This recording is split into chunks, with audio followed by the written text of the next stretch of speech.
नमस्कार दर्शकों, आप देख रहे हैं दूरदर्शन हिमाचल और मैं दामिनी भारद्वाज आपका स्वागत करती हूं हमारे आज के कार्यक्रम कृषि दर्शन में, जहां हम कोशिश करते हैं आपको कृषि जगत से संबंधित नई नई जानकारी प्रदान करने की और हर बार हम एक नए विषय के साथ हाजिर होते हैं।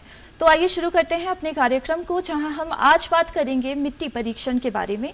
मिट्टी परीक्षण बागवानों के लिए कितना उपयोगी, और इसके बारे में हमें जानकारी प्रदान करेंगे हमारे विशेषज्ञ डॉक्टर राजेश कौशल, जॉइंट डायरेक्टर YSP नौनी यूनिवर्सिटी।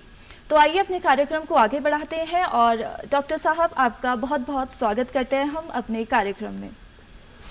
Thank you. किसान भाइयों, मेरा आपको सादर प्रणाम।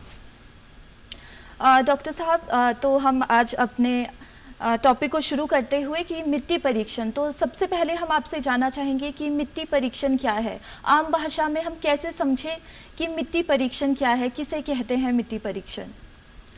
किसान भाइयों, जैसा मैं अपनी पुरानी परिचर्चाओं में भी बोल चुका हूँ कि मिट्टी सजीव है, लिविंग एंटिटी है, पर इसकी जानकारी, इसके स्वास्थ्य की जानकारी हम अपने ड्राइंग रूम में या अपने लिविंग रूम में बैठ के नहीं कर सकते हैं। इसके लिए हमें अपने खेत में जाकर के इसका एक नमूना लेना होगा और उस नमूने को आपको हमारी सॉइल टेस्टिंग लेबोरेटरीज़ जो हिमाचल प्रदेश के विभिन्न जगहों पर हैं वहाँ पे भेजना होगा और वहाँ से इसके स्वास्थ्य के बारे में आपको पूरी जानकारी मिलेगी कि ये सारे के सारे जो पोषक तत्व हैं, जैसे हमारे पौधे का जीवन चक्र पूरा करने के लिए उसे 17 न्यूट्रिएंट एलिमेंट यानी कि पोषक तत्वों की आवश्यकता होती है। अगर उनमें से कोई भी पोषक तत्व पूरी मात्रा में वहाँ उपलब्ध नहीं है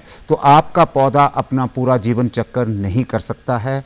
मैं इसके लिए आपको ये अनुरोध करूँगा कि आप अपनी मिट्टी की जांच रेगुलर बेस पे हमारे सॉइल टेस्टिंग लेबोरेटरी में ज़रूर करवाएं, जिससे आप अपने खेत में कोई भी फसल जो आप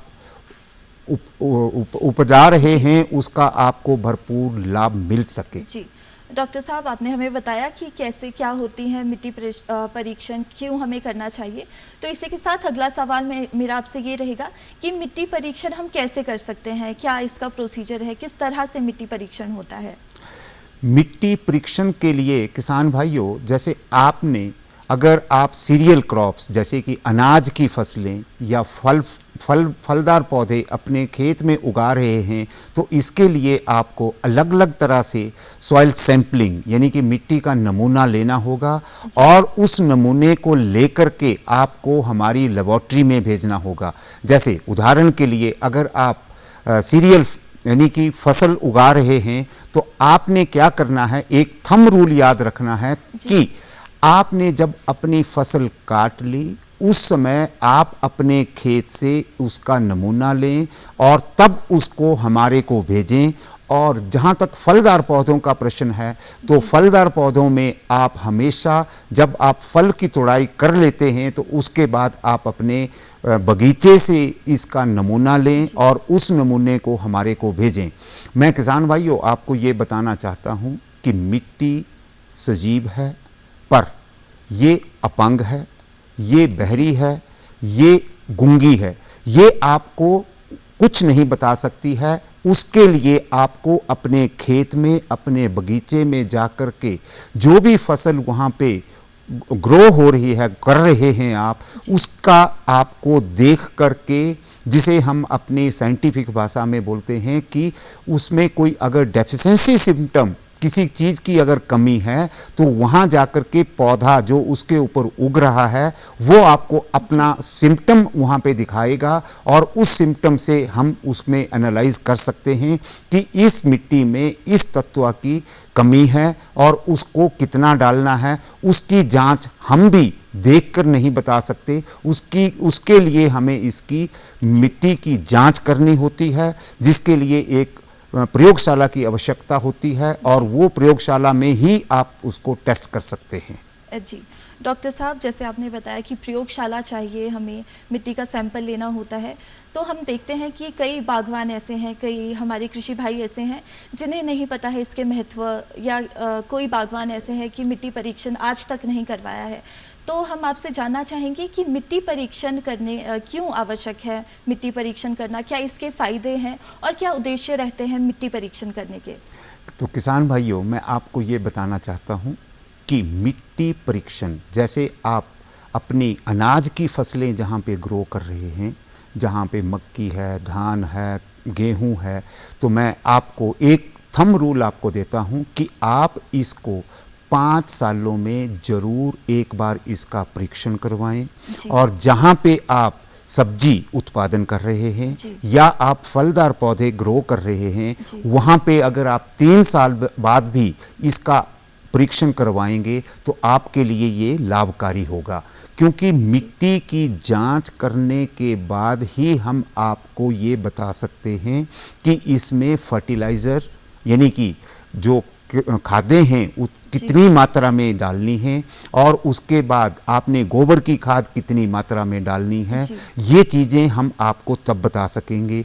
कुछ बागवान भाइयों की मिट्टी जो है वो अम्लीय होती है, कईयों की क्षारीय होती है, तो उसको क्षारीय मिट्टी का पीएच यानी कि उसकी जो पीएच वैल्यू है उसको कम कैसे करना है, उसके लिए कितनी मात्रा में आपको जिप्सम डालना है, और जिनकी मिट्टी अम्लीय है उस मिट्टी का पीएच बढ़ाने के लिए उनको चूने की मात्रा कितनी डालनी है, ये हम आपको प्रयोगशाला में टेस्ट करने के बाद ही आपको बता सकते हैं।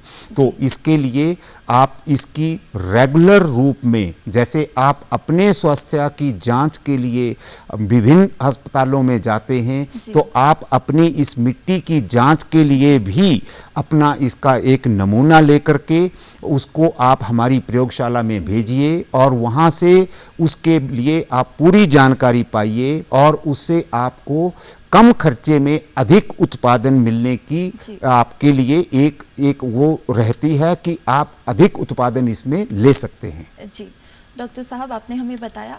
मेरा एक प्रश्न मन में ये उठ रहा है कि जैसे हम देखते हैं सालाना कई सब्जियां बीजते हैं, एक 3 महीने के लिए, 4 महीने के लिए, फिर उसके बाद हम एक नई पैदावार लगाते हैं अपने खेतों में। क्या उसके बीच में भी मिट्टी परीक्षण करना ज़रूरी है? नहीं, पहले तो मैं आपको ये बताऊंगा कि पहले आप जब आपकी फसल का पूरा चक्र हो जाए उसके बाद आप इसका नमूना लें, और नमूना लेने के लिए आपको, मैं जैसे आप सब्जी लगा रहे हैं या अन्न की फसलें कोई भी आप ग्रो कर रहे हैं, तो आपने क्या करना कि पूरे जो आपका खेत है उस खेत में जाकर के, जैसे अंग्रेजी का जेड होता है, उस आकार में आपने लगभग 8 से 10 जगह से सैंपल लेना है। और सैंपल कैसे लेना है वो भी मैं आपको थोड़ा सा बता देता हूँ कि उसके लिए क्या करना है कि मिट्टी का जो सबसे ऊपर की जो लेयर है उसको थोड़ा सा खुरचना है, एक खुरपी की एक हेल्प करनी है, खुरपी चाहिए आपको, और उसके बाद आपने एक अंग्रेजी का वी आकार का उसमें एक गड्ढा बनाना है, और उसमें से आपने 1 इंच की एक लेयर लेकर के 15 से 20 जगह से वो लेयर लेनी है, और वो जब इकट्ठी हो जाएगी तो सारी मिट्टी को उसको इकट्ठा करना है और अच्छी तरह मिला करके उसको 4 भागों में बांट देना है। और उसमें से जैसे मैं अगर बोलूं कि ABCD आपने एक उसका नाम रख लिया, तो आपने 2 भागों को उसमें से बाहर फेंक देना है और 2 भाग दोबारा लेकर के उसको फिर अच्छी तरह से मिलाना है, और मिलाने के बाद एक पॉलीथीन बैग में या एक कपड़े के बैग में डाल देना है।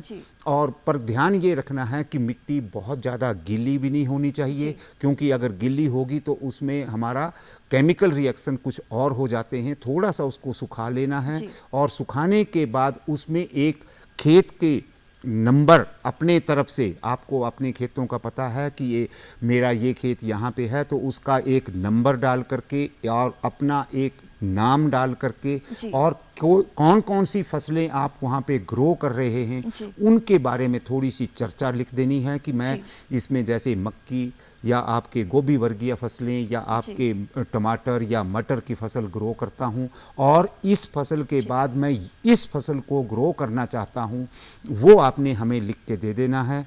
और जब वो सैंपल हमारे पास आएगा तो उसकी हम पूरी एनालिसिस करके और जो अगली आपने फसल लेनी है उस फसल के लिए कौन से तत्वों की ज़्यादा ज़रूरत है उसके अनुसार हम आपको फर्टिलाइज़र की डोजेज और उसके अनुसार आपको अगर चूने की मात्रा या आपको जिप्सम डालना है या कोई और चीज़ करनी है तो उसमें हम उसमें पूरा अनुमोदन उसमें करके आपको देंगे और उसके अनुसार अगर आप अपने खेतों में उसको डालेंगे तो आपको उसका भरपूर लाभ मिलेगा।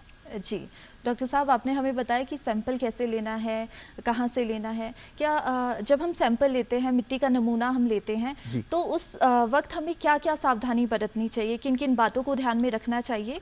और जब हम खेत से सैंपल ले रहे हैं, नमूना ले रहे हैं, तो क्या हमें बातें ध्यान में रखनी है और कहाँ से, खेत के किस हिस्से से नमूना नहीं लेना है? हाँ, तो सबसे पहले किसान भाइयों मैं आपको ये ज़रूर बताना चाहूँगा कि अगर आपके खेत में कहीं पे गोबर का ढेर लगा है तो उस जगह से आपने सैंपल बिल्कुल नहीं लेना है। उससे कम से कम भी आपको 2 से 3 मीटर की दूरी से सैंपल लेना है। और अगर कभी किसान भाइयों को ऐसी आवश्यकता पड़े कि आपकी फसल में कोई चीज़ ऐसे लग रही है कि किसी चीज़ की कमी आपको नज़र आ रही है कि पौधा पीला हो रहा है या कोई और समस्या उसमें आपको नज़र आ रही है, तो आपने उस समय भी आप सैंपल ले सकते हैं। पर मैं आपको सावधानी के तौर पे आपको ये बताना चाहता हूँ कि आप सैंपलिंग जो है फसल चक्र पूरा होने के बाद ही लें।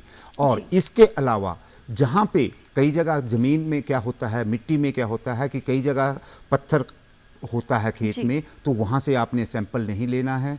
और आपने कोशिश ये करनी है कि खेत में लगभग एक तरह की मिट्टी जहाँ अलग अलग जगहों पे आपको दिखे वहाँ से आपने ज़रूर उसकी सैंपलिंग करनी है। और सैंपलिंग की डेप्थ 6 इंच से गहरी आपने नहीं जाना है अगर जहाँ तक फसलों का सवाल है। हाँ, जहाँ तक बगीचों से मिट्टी लेने का नमूना है तो वहाँ पे अगर आप नया ऑर्चर्ड अगर अपना लगाना चाहते हैं, अगर आप सेब का है, अनार का है, सिट्रस का है, तो वहाँ पे आप लगभग 3 से 3.5 फुट तक भी नीचे गहरी उस तक जा सकते हैं। उससे हमें 2 चीज़ें पता लगती हैं कि क्या आपकी मिट्टी की डेप्थ कितनी है और उसमें नमूना लेने के लिए आपने क्या करना है कि उसमें 0 से 30 सेंटीमीटर, 30 से 60 सेंटीमीटर, 60 से 90 सेंटीमीटर, इस तरह से आपने नमूना लेना है। और कम से कम भी आपको 3 या 4 नमूने लेकर के उनको आपने हमारे पास भेजना है,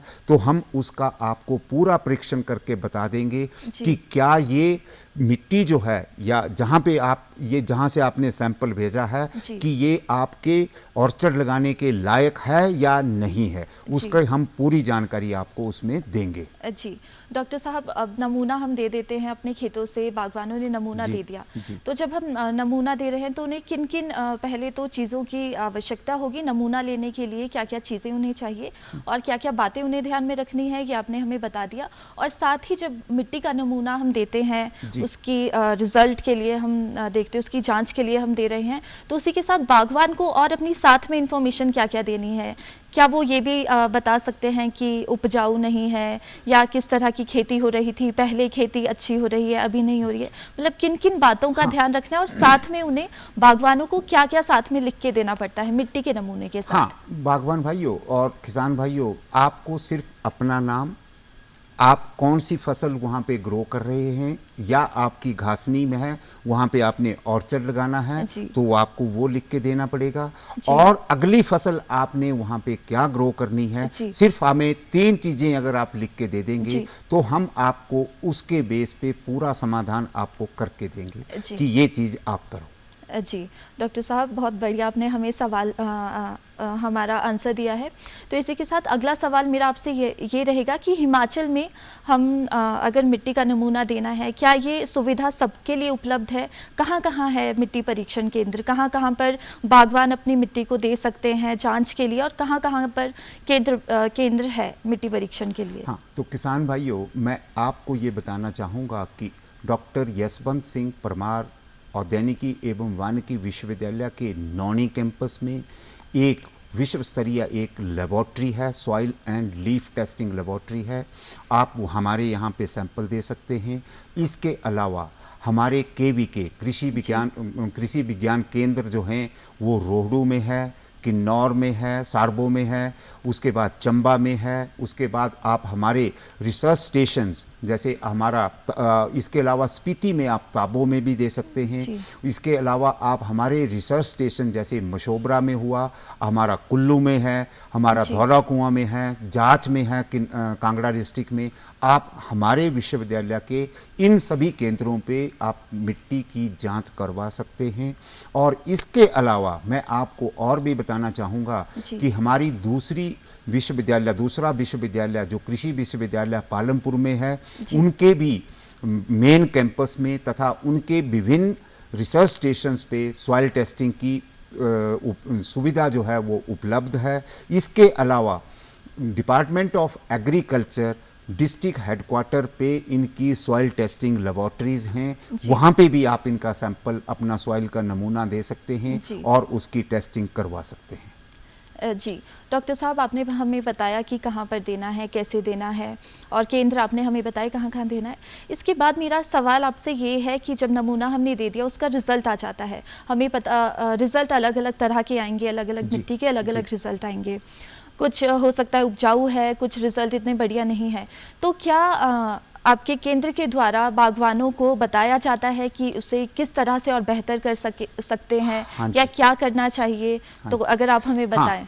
उसमें किसान भाइयों, हम जब आपने अपनी फसल दी होगी कि हमने ये फसल ग्रो करनी है, तो उसमें हमने लिखा होगा कि आपको इतनी किलो, इतनी नाइट्रोजन, इतना फास्फोरस, इतना पोटास, इतनी FYM किसान खाद, या इतना चूना या इतना जिप्सम इसमें डालना है और कब डालना है, ये सारा अनुमोदन हम उस सॉइल हेल्थ कार्ड में जो हम आपको उपलब्ध कराएंगे उसके माध्यम से हम आपको अवगत कराएंगे। इसके अलावा अगर आपके मन में फिर भी कोई शंका हो, कोई चीज़ आपको समझ नहीं आए, तो उसमें हमारे दूरभाष नंबर लिखे होते हैं। आप उन पे भी संपर्क करके दोबारा उसको रिकन्फर्म कर सकते हैं, क्योंकि अदरवाइज अगर आपने थोड़ा गलत कर दिया तो आपको वो भरपूर उसका लाभ नहीं मिलेगा। तो मेरा आपसे ये अनुरोध रहेगा कि आपको उसको, अगर कोई चीज़ समझ नहीं आई है तो उसको रिकन्फर्म हमारे से जरूर करें। जी डॉक्टर साहब, इसी के साथ हम अगले प्रश्न पे जाना चाहेंगे। जो ये मिट्टी परीक्षण केंद्र है, हम देखते हैं, क्या ये प्राइवेट भी है या सिर्फ गवर्नमेंटल ऑर्गेनाइजेशन है? मैं आपको किसान भाइयों ये जरूर बताऊंगा कि गवर्नमेंट के एजेंसीज के ये तो केंद्र मैंने आपको बताए। इसके अलावा हिमाचल प्रदेश में कुछ प्राइवेट ऑर्गेनाइजेशन जो हैं वो भी अपनी मिट्टी जांच केंद्र चला रही हैं। आप उनसे भी अपनी सॉइल टेस्टिंग करवा सकते हैं। मैं उसके लिए मैं आपको कोई बाध्य नहीं करूंगा कि आप जो है सिर्फ गवर्नमेंट एजेंसी से ही करवाएं। जो आपके नज़दीक पड़ता है आप वहां से भी अपने सॉइल टेस्टिंग करवा सकते हैं। और अगर आपको किसी भी तरह की कोई भी जानकारी अगर आपने प्राइवेट से करवाई है, अगर उसको आप कंफर्म करना चाहते हैं, तो हमारे से बिना जांच किए हुए भी आप हमारे दूरभाष नंबर पे हमारे को वो रिपोर्ट या व्हाट्सएप के थ्रू हमारे को वो रिपोर्ट भेज सकते हैं। हम उसके ऊपर भी आपको पूरी जानकारी देंगे कि ये इस एरिया की मिट्टी, क्योंकि हमें अब इतना अनुमान है कि इस एरिया की मिट्टी में इन तत्वों की कमी है, या इन फसलों के लिए इन तत्वों की शिमला डिस्ट्रिक्ट में, किन्नौर डिस्ट्रिक्ट में, स्पीति में, चंबा डिस्ट्रिक्ट में कमी है, तो हम उसके बेस पे भी हम आपको गाइड कर सकते हैं।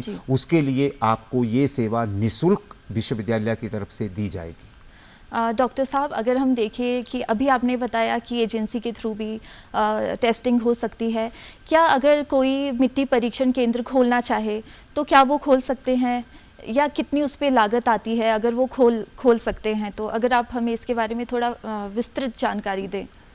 हाँ, तो किसान भाइयों और मेरा पर्टिकुलरली जो हमारे यंगस्टर्स हैं, जो पढ़े लिखे बेरोजगार हैं, अगर वो मिट्टी परीक्षण केंद्र खोलना चाहते हैं तो विश्वविद्यालय में अगर आप हमारे को एक एप्लीकेशन देते हैं और हम उनको सॉइल टेस्टिंग के ऊपर एक ट्रेनिंग भी दे सकते हैं, जी। उसके लिए विश्वविद्यालय का एक मात्र छोटा सा शुल्क होता है, उसके तहत हम 15 से महीने की एक ट्रेनिंग दे सकते हैं जी। और उसमें उनको पूरी तरह से उसमें शिक्षित किया जा सकता जी। है कि इस तरह से आपने सॉइल टेस्टिंग करनी है।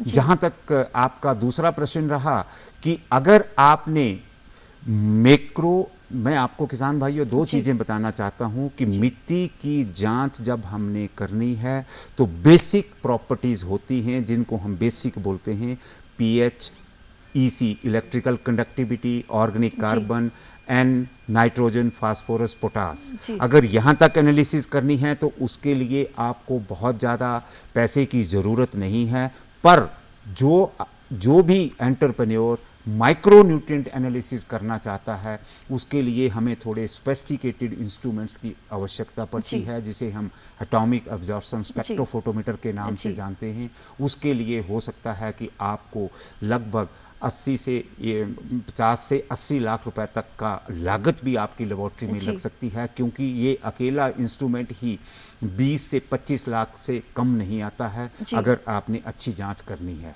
पर बाकी अगर आपने बेसिक अगर करनी है तो उसके लिए आपको 15 से 20 लाख रुपए में आप आराम से एक लेबोरेटरी खोल सकते हैं और आप अपनी सॉइल टेस्टिंग बेसिक आप अपने किसान भाइयों को उपलब्ध करा सकते हैं। इसके अलावा मैं आपको ये भी बताना चाहूँगा कि अगर कोई एंटरप्रेन्योर अगर मिट्टी परीक्षण केंद्र खोलना चाहता है तो विश्वविद्यालय में हमारे में माइक्रो न्यूट्रिएंट एनालिसिस के लिए अगर आप सैंपल अपने यहाँ पे प्रिपेयर करके लाते हैं तो हम उसकी रीडिंग लेने के लिए एक बहुत ही कम शुल्क है जो 15 से 20 रुपए पर सैंपल के हिसाब से पड़ेगा, तो वो सुविधा भी आप विश्वविद्यालय से ले सकते हैं और उसके तहत आप अपने आसपास के किसानों को भरपूर लाभ दे सकते हैं। जी डॉक्टर साहब, अभी आपने बताया कि डिप्लोमा करवाते हैं, उन्हें बताते हैं जिन्हें केंद्र खोलना है। क्या केंद्र जिन्हें खोलना है उनके लिए एजुकेशनल क्वालिफिकेशन भी उन्हें कुछ चाहिए ये डिप्लोमा हासिल करने के लिए? हाँ, मैं इसमें ये जरूर बताना चाहूँगा कि एटलीस्ट +2 साइंस से जरूर होना चाहिए, क्योंकि इसमें मिट्टी के परीक्षण में हमें कुछ केमिकल्स की आवश्यकता पड़ती है, केमिकल का घोल बनाना पड़ता है, तो उसके लिए उसको साइंटिफिक एप्टीट्यूड जिसको आप बोलेंगे वो उस बच्चे में या उसमें होना चाहिए, चाहे वो युवक है या युवती है, उसमें वो एप्टीट्यूड होना चाहिए, तभी वो एक सॉइल टेस्टिंग लेबोरेटरी जो है वो चला सकता है।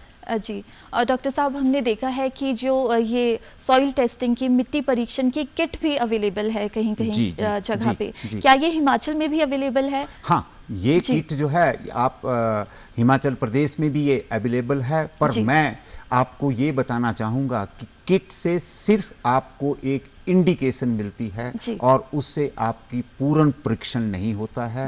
तो पूर्ण परीक्षण के लिए आपको सॉइल टेस्टिंग लेबोरेटरी ही में जाना पड़ेगा। हाँ, पर ये जरूर है कि उससे आपको एक इंडिकेशन जरूर मिल जाएगी कि आपकी सॉइल अम्लीय है, क्षारीय है, या इसमें नाइट्रोजन की कमी है, या इसमें फास्फोरस की कमी है, या पोटास की कमी है, वो आपको इंडिकेशन वहाँ से मिल जाएगी।